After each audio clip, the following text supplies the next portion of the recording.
Hi, I'm Susan Drum, and welcome to the Enlightened Executive, where your personal evolution sparks your leadership evolution.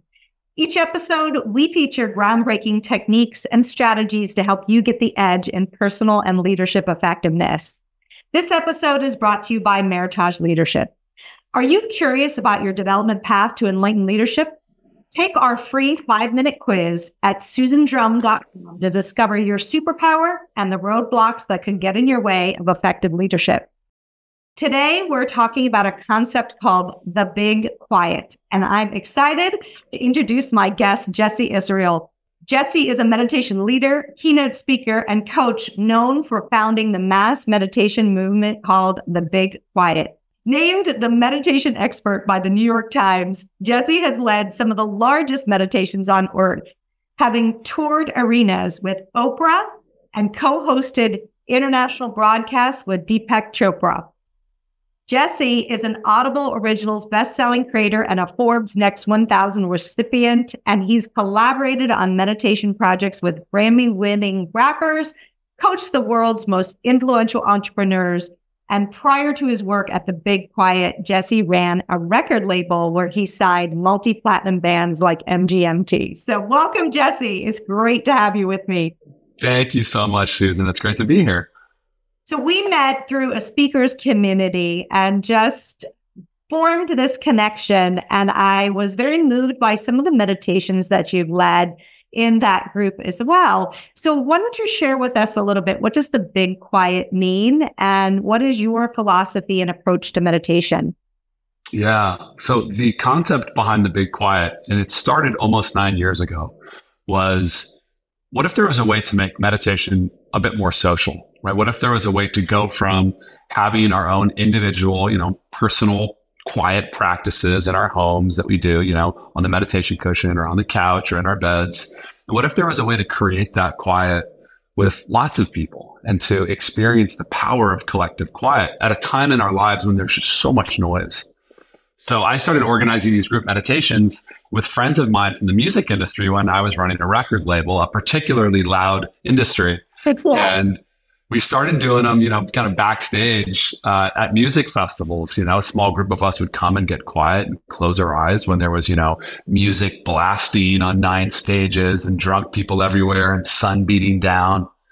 And there was something really powerful about just creating these moments of quiet in the face of so much chaos. And it was at one of these smaller group meditations where I had a thought was, what if the whole festival was actually sharing in quiet? What if the experience on the main stage wasn't a band, but was a moment of big quiet? And about maybe a year later or so, that was happening. We went from doing these little group meditations to having them grow, to starting to do them in various parts of New York, to having our first official Big Quiet mass meditation experience on the main stage at Summer Stage Central Park Festival.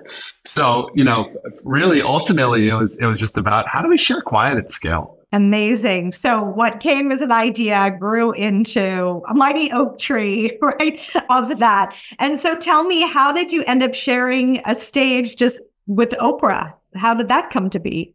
Within the first year of the Big Quiet, going from these little group meditations to, these couple thousand people, I had fully moved away from the record label that I was running, and I really gave myself to the Big Quiet. I didn't know that much about the wellness space. I really was a music industry and entertainment guy who had a passion for meditation because it helped me so much with my panic attacks and just with the overwhelm I was feeling as a business leader. So within the first year of the Big Quiet, I really went all in, and I did my trainings, and I really kind of built up the skill set to lead meditations and teach meditations, and really gave myself to building the Big Quiet. And it grew really fast. Kind of before we knew it, we were doing Madison Square Garden. We were doing mass meditations at the top of the World Trade Center. And we started touring the Big Quiet in the same way that we would tour bands when I had my record label. Yeah. So just like a band, we'd go to a new city, partner with an amazing kind of iconic venue, have thousands of people show up from that city to share in quiet. We'd have musicians perform when people open their eyes. And then we'd go fly to a next city the next day and do it all over again. So in 2019, we were touring the Big Quiet and having that experience in a bunch of different cities. And when we were in Chicago, Oprah's team came. Remember, we were doing it at the Museum of Natural History in Chicago, and we were doing the Big Quiet in front of the largest discovered dinosaur. So like this enormous set of dinosaur bones. And it was a really cool experience. And Oprah's team really enjoyed it. And afterwards, we were chatting, and they thought it would be a really cool thing for this upcoming arena tour that she was doing at the start of 2020. And initially, it was just meant to be one segment that I got to do at, kind of like the launch to her tour, which started in Fort Lauderdale. And it was crazy because we'd been doing, a couple thousand person events, which were amazing. But this was 15,000 people, sold out arena, Oprah Winfrey, a lot of media, a lot of eyeballs. But at that first, kind of kickoff launch event, we got to have the experience, and I did a short keynote and sort of talked about the power of quiet, guided this mass meditation in the arena. And then Oprah came on stage and asked me a handful of questions in front of the audience. I didn't know what the questions were. It was just kind of just rolling with it type of situation. But it went really well. And, there was a connection between us. The audience really liked it. So the next day, Oprah's producer called and said, "Hey, is there any way that, you could come on the whole tour and have the Big Quiet be a part of her touring experience?" So of course I said yes. And we spent the next 10 weeks, doing that in different cities throughout the US. Amazing. What an amazing story. So why is getting quiet so important that you devoted your life to creating tours focused on this? Yeah, initially when I was experiencing the overwhelm that I was going through in the music industry, I was finding it just so hard to not only show up and kind of keep my head above water, I was just finding it hard to enjoy my life. There was so much noise, the noise of the world and the constant connectivity, and just that general sense of overwhelm that I know so many of us experience today. And then there was the noise in my head, the overthinking and the self-doubt and the not enoughness that I found was coming up so much for me at that stage of my life. And then there was the noise in my body. It was the exhaustion. It was the burnout. It was sort of the stuckness I was feeling. Is this the right path for me? Are there more effective ways I can be expressing myself and, connecting with my purpose and really giving myself to my leadership and my work? So, there was a lot of noise. And meditation was the first practice that I connected with that I found really helped quiet the noise. And in quieting the noise, I felt that I was able to actually have my head above the water and feel like I could be on top of all of the demand that was coming at me. I found that it really helped me kind of get out of my head and kind of move back into my power. And I found that it gave me more clarity. One of the most powerful components of meditation initially is the stress reduction that occurs, the way that it rebalances a dysregulated nervous system. So I just found that to be so helpful. But as I went on to kind of evolve my career, I went on to learn that, meditation wasn't the only form of creating quiet. I found that building community and being in community with other humans was a really valuable way to quiet that noise in my head. I found that by really giving myself to my unique gifts and this kind of like hidden passion that I had to not actually be behind the stage running a record label, but to be on stage, gathering people, speaking, leading, that was another way to quiet the noise, to come into my power, into my work. So I've really, become interested in what are the ways that we can create quiet in a world that's filled with noise. And meditation is just one of many.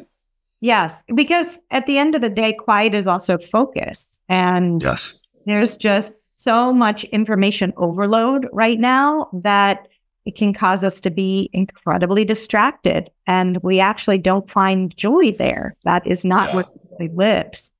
One of the things I've noticed, and I was just leading a team on this last week, is to notice that their unbridled ambition that was more about the containing anxiety not about an ambition towards a meaningful mission, but which they had some of that as well, but where they had this unbridled ambition that was more about containing anxiety, fear of going bankrupt, fear of taking action as a way to avoid something I don't want. Mm-hmm. And I talked to them about the efficiency that could be gained if they just created reflective time. And that was so hard for many to really get. Right. And it's sort of fascinating because I think, particularly in this country, we believe you just go, go, go, go, go, go, go. And just like a car, like everything needs restorative time. Everything does. Right? Yeah. And so taking that step back and allowing yourself to reflect or get quiet actually improves efficiency. And that's where I think there's a disconnect that, some leaders would say, I don't have time to meditate. And knowing as a regular meditator now for almost 10 years, I don't have time not to meditate. Yeah, 100%. Right? Because I cannot be as efficient if I don't build that practice into my daily experience. So I think what you're describing is just such a good example of you are in a state of overwhelm. Pushing harder is not going to get you anything more. Push is not going to get you anything more. And I think most of us have push to the limit at this point, right? Right. Yeah. I think that so many people I've seen can relate to what you're talking about. Ryan Estes, a mutual friend of ours, says the way that we're working isn't working. And, this approach to just, go harder, bigger, louder, it's an old paradigm that I think so many of us are ready to change. And I think that quiet and really thinking about how we can create space from the stimuli and really understand how we can get into, spaces of deep work and spaces of deep focus, and just space from the world in general is such an entry point into our power and into our ability to, really give our best and really bring to life the best of who we are and find that efficiency, like you said. Yeah. And I think that we're reaching a point where people are finally starting to go, all right, I get it. This isn't just a spiritual concept or some type of a practice that's tied to, various forms of religion, which people oftentimes will write meditation off as, and people are actually starting to realize maybe there is a way to do it differently and that there is more to gain from doing less. Yeah, absolutely. Sure. That quiet time allows the insights and the creativity to really live. You can't really be innovative and creative without that time. It's not like I'm going to jam my creativity into the 2 minutes I have between this meeting and that meeting, the next meeting. And there's this even belief that like I'm a victim of the inputs coming in, but I do believe that you have to take responsibility and create the time. Like it is your life. It is your time. You have to take responsibility and not be like, well, I can't do that because I have so many, like that to me, it's just going again into, if you do have more control over your life than you might think, right? And so creating that space will actually allow you to serve all the other people that you're hoping to serve in a better way. It's so true. And, the way that I look at it is we need to take responsibility for this if we want to really have that edge in our work lives and just in our lives in general. Most people aren't taking responsibility for it, right? Most people are just allowing the demand to just totally put them underwater. People that are willing to take responsibility do gain an advantage in regards to being able to increase their capacity and resources to take on what the world brings our way. Our tribal ancestors, the amount of information that they processed in their entire lifetimes is equivalent to the amount of information we process in one day in 2024. It's a wild stat. Yeah. And our bodies have not had enough time to, biologically adapt and evolve to to meet all of that information, to meet all of that demand. So it's so important that we take responsibility to create the space, to build the practices in, so that we can have the capacity to meet what the world brings us. And in doing so, not only are we able to do more, be more productive, have more focus, right? All these great things, be more efficient. But I really find that in doing this, we get to enjoy our lives more. And that's really what it's about. Yeah, absolutely. Let's tell me a little bit about your approach to meditation or how you lead meditations that may or may not be unique to you. Yeah. When it comes to the big quiet, right? If I'm leading a mass meditation with, a very large group of people, I'm going to keep it simple. We have musicians that will come in and play certain instruments to really help people drop into those more relaxed, deeper states. And I'll essentially guide a version of a mindfulness practice, getting people to notice their body, getting people to notice their breath. I might give a couple reflective prompts for people to consider. And we keep it really light. And there's something about a large group of people meditating together, even if it's done through Zoom or done virtually, which has been a lot of our work, there's something felt, and it helps people drop into that deeper state. Now, if I'm working one-on-one with a leader, with a founder or a CEO or a public figure, I will train that leader more specifically in a technique that they can do on their own, anytime, anywhere, right? Without relying on me to guide them. And I train them in a practice that has its roots in the Vedic lineage, which comes from India. And I teach a technique called the One Giant Mind technique, and essentially create a self-sufficient way for that leader to practice meditation on their own. And in doing so, when they practice on their own, essentially what's happening is, with their eyes closed, sitting in a comfortable state, they're gently thinking a mantra, which is a Sanskrit word that I'm sharing with them. And when they think it, it allows the mind and the body to drop into a more settled and relaxed state. And in that state, the leader is experiencing rest that's about 4 to 5 times more restful than sleep. So they're really getting supercharged with rest. And through that experience, the body's nervous system, which tends to be in a fight or flight state pretty regularly, starts to regulate more into a balanced state. And when that leader is practicing meditation on a daily basis, what they start to notice is that instead of feeling stress all the time, or finding that most things create stress for them, they start to notice that the things that once stressed them out, they actually feel quite calm and centered around.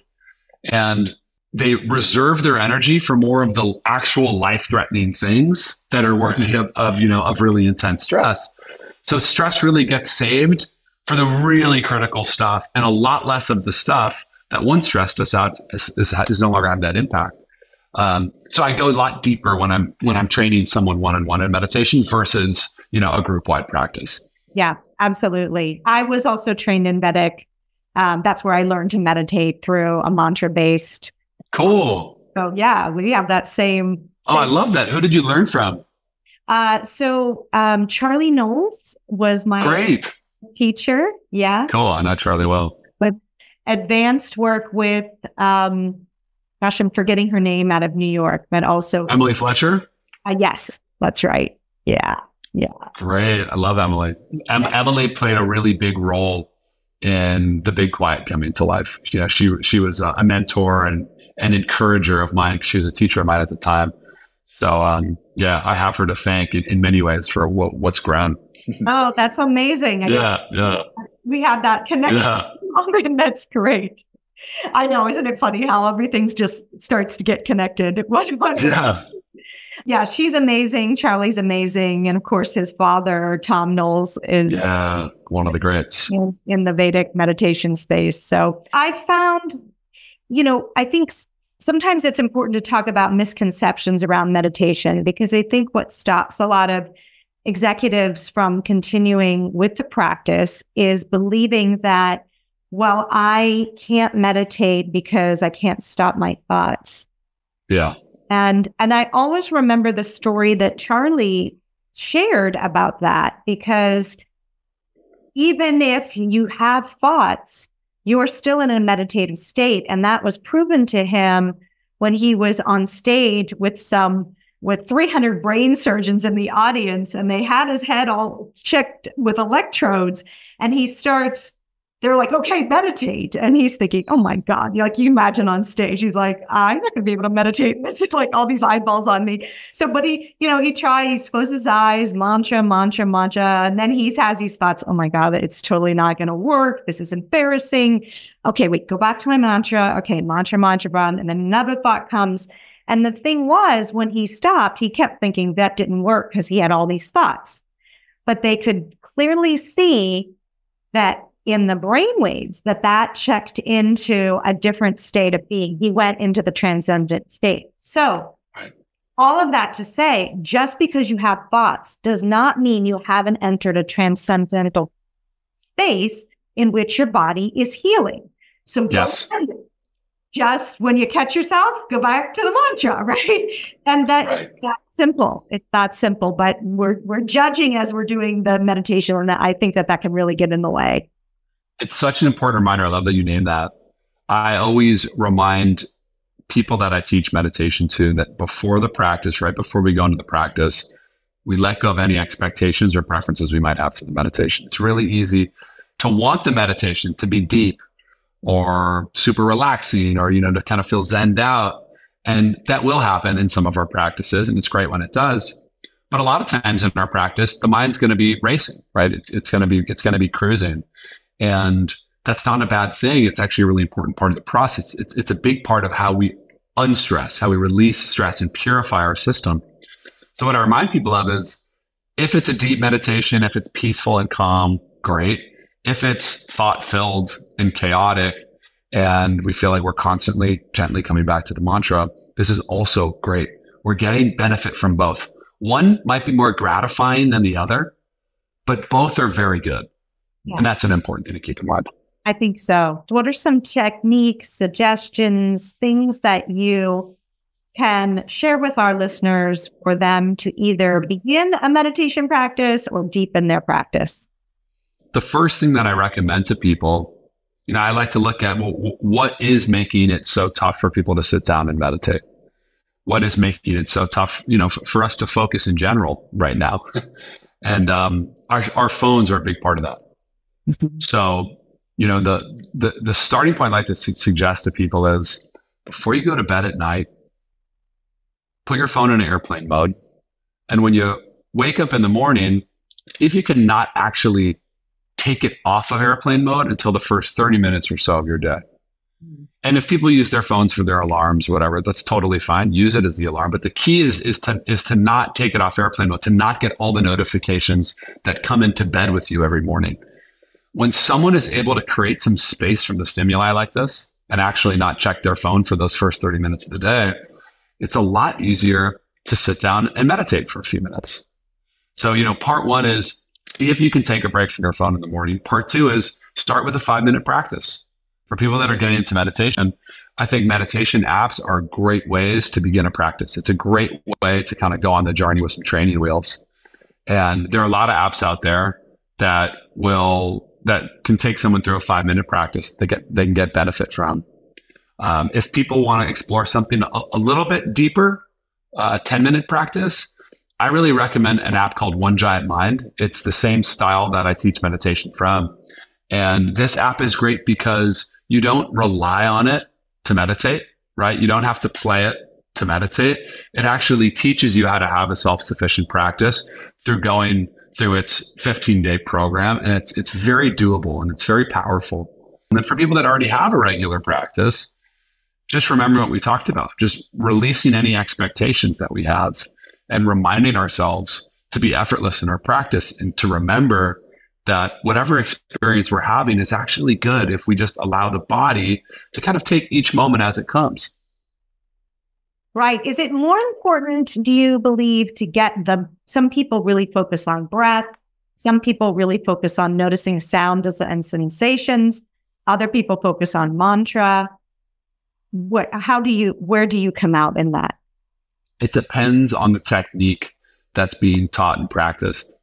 So at a big quiet event, when we're doing more of a mindfulness-based practice, a lot of the attention is going to be placed on noticing sensations in the body, noticing your breath, noticing the scan at the bottom of your feet, right? This kind of a practice. It's really more about awareness. If I'm teaching a leader and training them in meditation with the mantra, it's going to be different. The focus is going to be not about your breath, not about specific awareness in the body. It's going to be more about the mantra, and to gently and delicately think the mantra to move into these deeper states. So much of the answer to that question is based on the style of meditation. I think of meditation like sports, lots of different sports to play and try.